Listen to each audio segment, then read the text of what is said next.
औज़ु बिल्लाहि मिनश्शैतानिर्रजीम बिस्मिल्लाहिर्रहमानिर्रहीम। शुरू करता हूँ अल्लाह के बाबरकत नाम से जो दिलों के भेद खूब जानता है। वो ऐसा अव्वल है कि जिसकी कोई इब्तिदा नहीं, वो ऐसा आखिर है कि जिसकी कोई इंतहा नहीं। अल्लाह और उसके फ़रिश्ते आप सल्लल्लाहु अलैहि वसल्लम पर दरूद व सलाम भेजते हैं। ए ईमान वालों, तुम भी आप सल्लल्लाहु अलैहि वसल्लम पर दरूद व सलाम भेजा करो सल्लल्लाहु अलैहि वसल्लम। अज़ीज़ तुलबा और तालिबात, मैं डॉक्टर मोहम्मद असलम आपकी खिदमत में एक PHP का टॉपिक लेकर हाज़िर हुआ हूँ।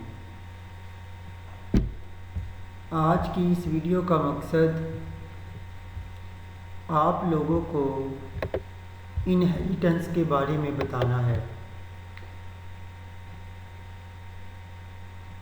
कि इनहेरिटेंस क्या होता है। एक सादा सी मिसाल ये है कि ये विरासती चीज़ होती है। जैसे विरासत में हम कहते हैं कि कुछ जीन्स या कुछ चीज़ें, कुछ खूबियाँ एक इंसान की दूसरे इंसान में मुंतकिल होती हैं कानून विरासत के ज़रिए। ऐसे ही इसको इसके साथ थोड़ा सा रिलेट किया गया है। मैं आपको बताऊंगा कि PHP के अंदर इनहेरिटेंस का क्या किरदार है।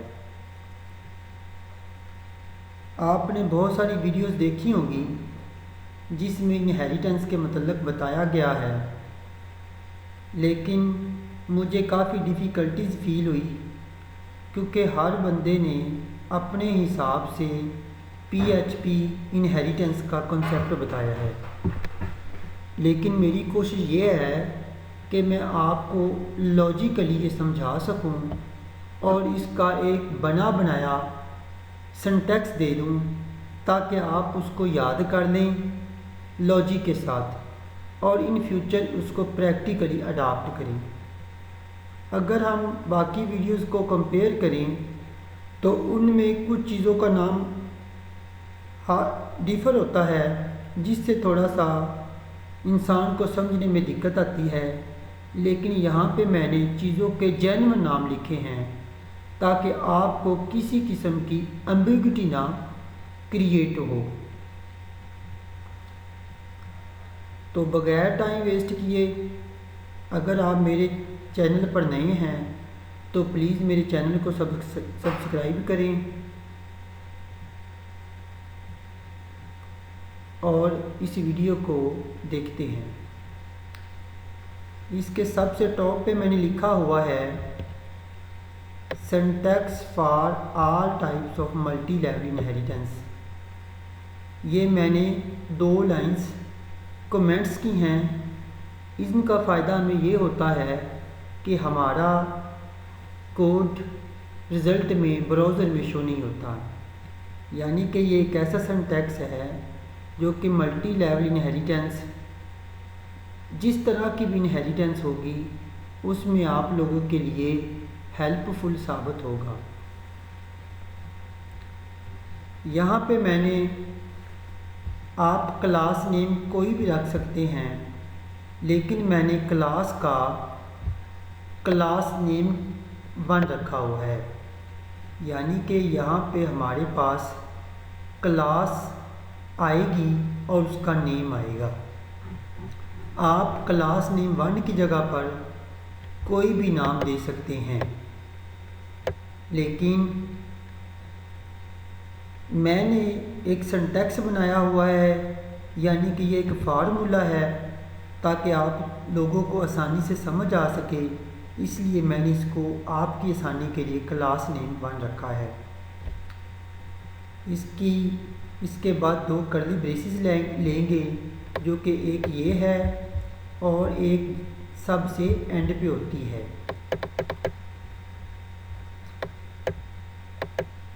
इसके बाद मैंने ये प्रॉपर्टीज़ ली हैं।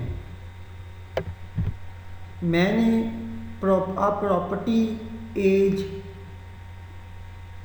सेक्स, लेंथ, हाइट, वेट कुछ भी ले सकते हैं अकॉर्डिंग टू योर प्रोजेक्ट। लेकिन मैंने फॉर एग्ज़ाम्पल यहाँ पे प्रॉपर्टी 1 नेम लिया हुआ है और प्रॉपर्टी 2 लिया हुआ है। प्रॉपर्टी यानी यहाँ पे हम अपनी प्रॉपर्टी का नाम लिखेंगे और याद रखें कि साथ में डॉलर का साइन लाजमी लगाते हैं और इसके आखिर में आपने सेमी कॉलन लाजमी लगाना है।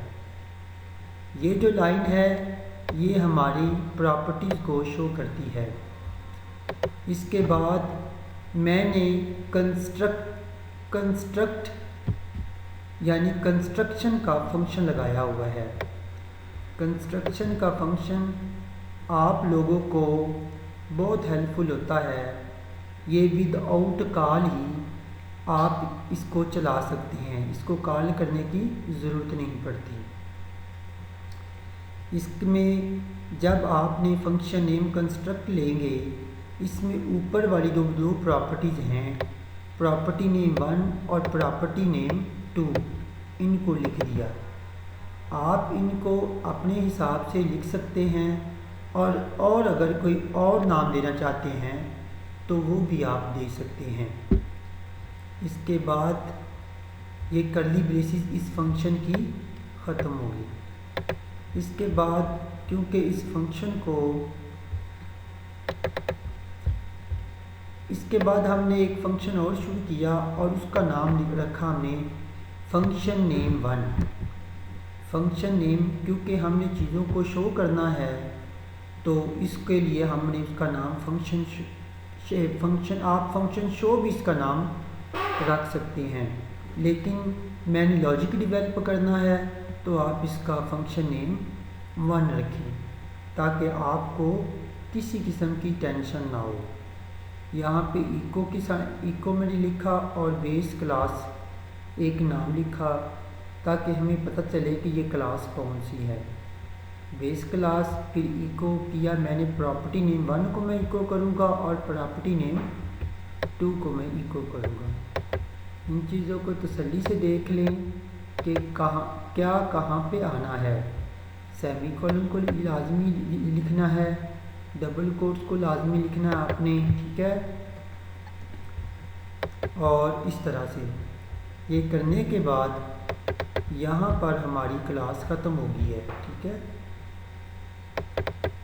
यहाँ से हमारी क्लास शुरू हुई थी, यहाँ से और यहाँ पर ख़त्म हो गई है। इसके बाद हम क्या करेंगे, आपने क्योंकि मैं आपको मल्टी लेवल इनहेरिटेंस सिखा रहा हूँ तो इसके लिए ये है, इसके लिए आप इसी कोड को कॉपी कर दें जिसको मैंने सेलेक्ट किया हुआ है, आपने इसको कॉपी कर देना है। कॉपी करने के बाद आपने इसको नीचे पेस्ट करना है। मैंने टाइम को मद्देनज़र रखते हुए और आप लोगों की सहूलत के लिए ऑलरेडी पेस्ट किया हुआ है। इसमें आपने वहाँ पे हमने लिखा था क्लास नेम, यहाँ पे आपने ये वर्ड लाजमी याद रखने हैं। यहाँ पे आप लिखेंगे क्लास नेम 2, यानी ऊपर वाली क्लास हमारी 1 थी, इसको हम 2 रखेंगे। और एक्सटेंड्स इनहेरिटेंस में लाजमी ये लफ्ज़ लिखना है क्योंकि ये इनहेरिटेंस को शो करता है, यानी कि ये क्लास हमने 1 से ली है।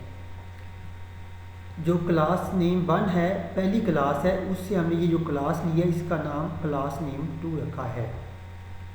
सेम वही चीज़ हमने प्रॉपर्टी कोई चेंजिंग नहीं करनी, आपने कोड को पेस्ट ही करना है, कॉपी करना है, वही प्रॉपर्टीज़।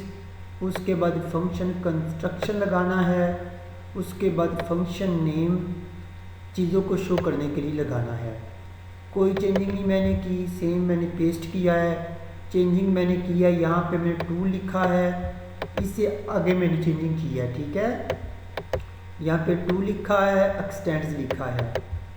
इसके अलावा आपने यहाँ पर एक चेंजिंग करनी है। यहाँ पे वहाँ पे फंक्शन नेम ऊपर में 1 था इसमें आपने 1A लिखना है ताकि फंक्शन आपस में मर्ज ना हो। फंक्शन नेम 1 और यहाँ पे 1A आप कर दें बस। ऊपर वाली क्लास में हमने लिखा था बेस क्लास और यहाँ पे आपने ड्रीवर्ड क्लास लिखना है ताकि जो चीज़ आपको इको हो तो आपको पता चल सके कि ये किस क्लास का मटेरियल है। बाकी सेम चीज़ें हैं, इसमें परेशानी वाली कोई बात नहीं। इसका तरीक़ाकार ये है कि आपने मेरे कोड को कॉपी करना है।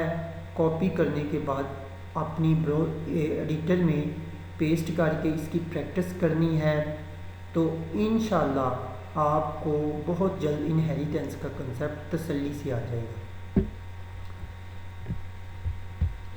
नीचे मैंने कमेंट्स में इसको सबसे ऊपर जो था कमेंट्स वो था सिंगल लाइन और ये है मल्टी लाइन। यहाँ पे मैंने एक छोटी चीज़ लिखी है जो कि मैं आपको बाद में समझाता हूँ।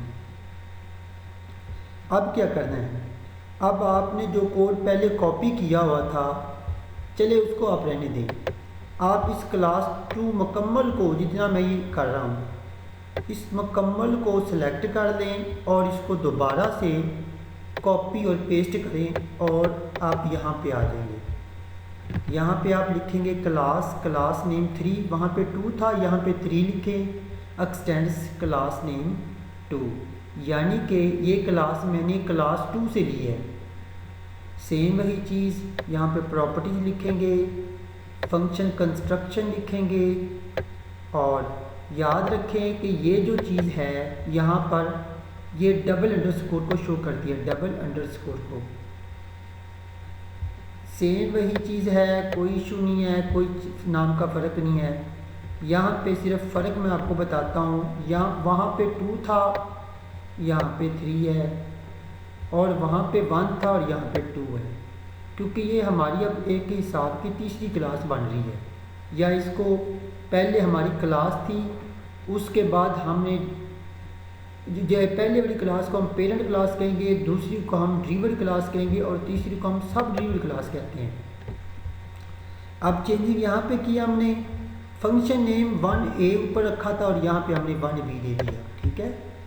और यहाँ पे हमने नेम इको जो करवाना है वो सब ड्रीवर्ड क्लास का करवाना है,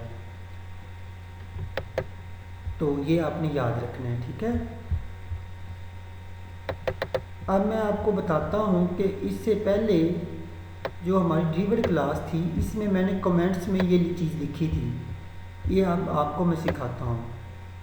इसमें मैंने लिखा है inheritance we use properties and functions of base यानी parent class and derived class in derived class, यानी कि जो प्रॉपर्टीज़ और फंक्शन हैं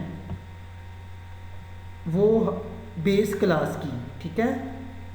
और ये बेस क्लास की पेरेंट क्लास की हम इस्तेमाल कर सकते हैं किसमें, ड्रीवर्ड क्लास में। और ड्रीवर्ड क्लास की प्रॉपर्टीज़ एंड, इसको गौर से सुन ले, हम ड्रीवर्ड क्लास में बेस क्लास की प्रॉपर्टीज़ एंड फंक्शन को यूज़ कर सकते हैं और ड्रीवर्ड क्लास में हम ड्रीवर्ड क्लास की ही प्रॉपर्टीज और फंक्शन को भी यूज़ कर सकते हैं, यानी कि पहली क्लास और दूसरी क्लास को दोनों को इस्तेमाल कर सकते हैं। वी नीड टू राइट, अच्छा इसमें ये आप नोट करें कि हमें जो है ना न्यू प्रॉपर्टीज और फंक्शन को ड्रीवर्ड क्लास में नहीं लिखना पड़ेगा क्योंकि वो हमारे पास ऑलरेडी लिखी हुई हैं। लेकिन अगर हम नई प्रॉपर्टीज़ और फंक्शन को लिखना चाहते हैं ड्रीवर्ड क्लास में तो हम लिख सकते हैं।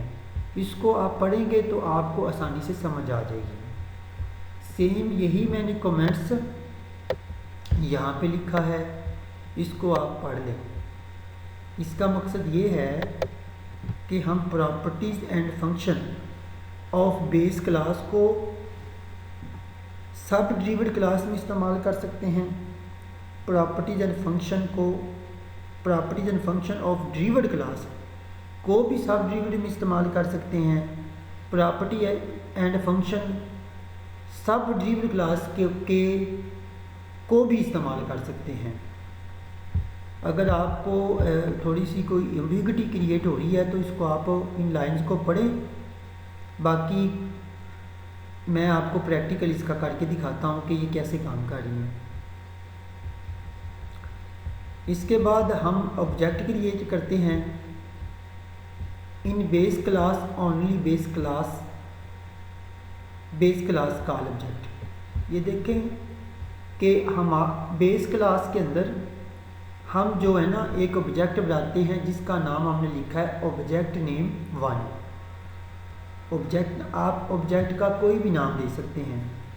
न्यू क्लास 1 जो हमारी सबसे पहली क्लास थी उसका नाम हमने लिखा था न्यू क्लास 1, जिसको हमने बेस क्लास काउंट किया हुआ है। वहाँ पे हमने डमी वैल्यूज़ ए रख दी हैं। इसको हम इको करवाएंगे और इसमें ये जो है ऑब्जेक्ट नेम 1 ये हमारा ऑब्जेक्ट नेम है और ये जो है एरो ऑपरेटर है। इसके बाद हम फंक्शन नेम जो हमने फंक्शन नेम रखा था उसको लिखेंगे, ठीक है। इसको यानी कि हम बेस क्लास के अंदर बेस क्लास की प्रॉपर्टीज एंड फंक्शन को इको करवा सकते हैं। इसके बाद हम ड्रीवर्ड क्लास में आते हैं। ये सारी चीज़ें जो आपको ऊपर एम्बिग्युइटी होगी वो क्लियर हो जाएगी। अब देखें मैंने ऑब्जेक्ट 2 बना लिया। ऑब्जेक्ट 2 से मुराद मेरे लिए ड्रीवर्ड क्लास यानी ड्रीवर्ड क्लास है। इसमें मैं एक नंबर 1 तो जो हमारी फंक्शन हमारा 1 है यानी कि बेस क्लास का जो फंक्शन 1 है उसको कॉल कर सकते हैं और फंक्शन नेम 1a यानी कि जो हमारी ड्रीवर्ड क्लास है उसके भी फंक्शन को हम यहाँ पे कॉल कर सकते हैं, लिख सकते हैं, ठीक है। यानी कि उसकी प्रॉपर्टीज एंड फंक्शन को इस्तेमाल कर सकते हैं। इसके बाद ये देखें सब ड्रीवर्ड क्लास में हम क्या कर सकते हैं वो मैं आपको बताता हूँ। अब सब ड्रीवर्ड क्लास में हमने ऑब्जेक्ट 3 क्रिएट कर लिया। 3 क्रिएट करने के बाद हमने इको करवाया यानी कि ये फंक्शन नेम 1 हमारी बेस क्लास से के प्रॉपर्टीज एंड फंक्शन है और ये जो है फंक्शन नेम 1a हमारी ड्रीवर्ड क्लास के हैं और ये जो है फंक्शन नेम 1b हमारी सब ड्रीवर्ड क्लास के प्रॉपर्टीज़ एंड फंक्शंस हैं। याद रखें कि जो ऑलरेडी हमने लिखे होते हैं प्रॉपर्टीज़ एंड फंक्शन उनको दोबारा लिखने की यहाँ पे ज़रूरत नहीं है। हाँ, अगर आपने नए बनाए हैं तो उनको लिखने की ज़रूरत है। यही तो फ़ायदा है इनहेरिटेंस का कि आपको बार बार चीज़ें लिखनी नहीं पड़ती। जो प्रॉपर्टीज़ और मेथड आप ऑलरेडी यूज़ करते हैं वही आपके रीयूज़ हो जाते हैं, आपको नए सिरे से नहीं लिखने पड़ते। अगर आपने नए सिरे से लिखने हैं तो आप लिख भी सकते हैं, अदरवाइज़ इसकी ज़रूरत नहीं होती। इस सारे कोड को आप कॉपी करें, पेस्ट करें तो इंशाल्लाह आपका मसला इनहेरिटेंस का क्लियर हो जाएगा। अगर आपको ये कोड ज़्यादा लग रहा है तो आप जस्ट एक पोर्शन ले लें। मैंने पोर्शन बनाए हुए हैं जिसमें मैंने बेस क्लास, ड्रीवर्ड क्लास और सब ड्रीवर्ड क्लास लिखा हुआ है। आप एक एक पोर्शन लें और इसको प्रैक्टिकली करके देख सकते हैं। अब मैं इसका आपको रिज़ल्ट दिखाता हूँ। मैंने ब्राउज़र को ऑलरेडी ओपन किया हुआ है, ये आपके सामने शो हो गया। अब बेस क्लास सबसे पहले ये बेस क्लास जो सबसे पहली क्लास है ये बेस क्लास, इसमें हम इसी की प्रॉपर्टीज़ एंड फंक्शन को इस्तेमाल करते हैं। जबकि ड्रीवर्ड क्लास के अंदर हम बेस की प्रॉपर्टीज़ एंड फंक्शन को भी इस्तेमाल कर सकते हैं और ड्रीवर्ड की प्रॉपर्टीज़ एंड फंक्शन को भी इस्तेमाल कर सकते हैं। इसके बाद जो हमारी सब ड्रीवर्ड क्लास है, इसमें हम बेस क्लास को भी इस्तेमाल के प्रॉपर्टीज एंड फंक्शन को भी इस्तेमाल करते हैं, ड्रीवर्ड क्लास के भी प्रॉपर्टीज एंड फंक्शन को इस्तेमाल करते हैं, और सब ड्रीवर्ड की प्रॉपर्टीज एंड फंक्शन को भी इस्तेमाल करते हैं। और ये जो वैल्यूज़ हमारी प्रिंट हो रही हैं बारी बारी, ठीक है। इसको पढ़ें, देखें। किसी किस्म का आपको मसला हो तो आप मुझसे रब्ता कर सकते हैं। Thanks for watching this video. अगर आपको किसी किस्म का मसला हो तो आप मुझसे रब्ता कर सकते हैं। Thank you. जज़ाकल्लाह। हाफ़िज़।